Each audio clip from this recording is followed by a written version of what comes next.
একই টেস্টে লাল বল, গোলাপি বল, আর মাঠেই ধরা পড়বে অবৈধ বোলিং অ্যাকশন।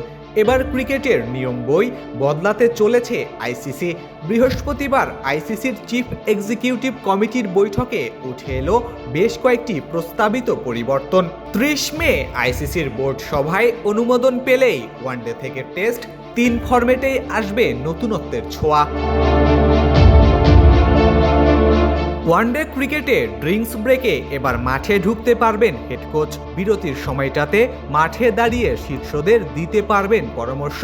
50 ওভারের ক্রিকেটে যেটা সম্পূর্ণ নতুন সংযোজন। আর টি-20তে ইনিংস বিরতি কমে আসছে 20 থেকে 15 মিনিটে, যেন সংক্ষিপ্ত ভার্সনের ক্রিকেটকে আরও গতিশীল করার চেষ্টা।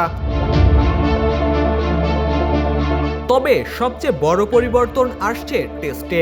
খারাপ আবহাওয়ায় ম্যাচ ফ্লাডলাইটে গড়ালে দুই দলের সম্মতিতে লাল বলের জায়গা নেবে গোলাপি বল, অর্থাৎ একই ম্যাচে দুই রঙের বল ব্যবহার করা হবে।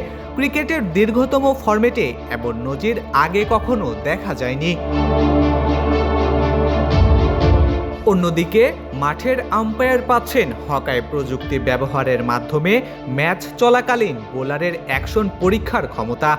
বোলিং অ্যাকশন নিয়ে সন্দেহ হলে অপেক্ষা নয়, তাৎক্ষণিক ব্যবস্থা নিতে পারবেন আম্পায়াররা।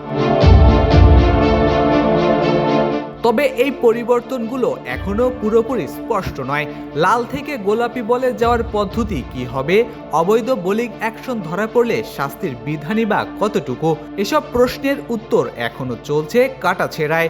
আগামী 30 মে আহমেদাবাদে আইসিসির বোর্ড সভায় অনুমোদন পেলেই কার্যক্রমের পথে হাঁটবে নতুন নিয়মগুলো।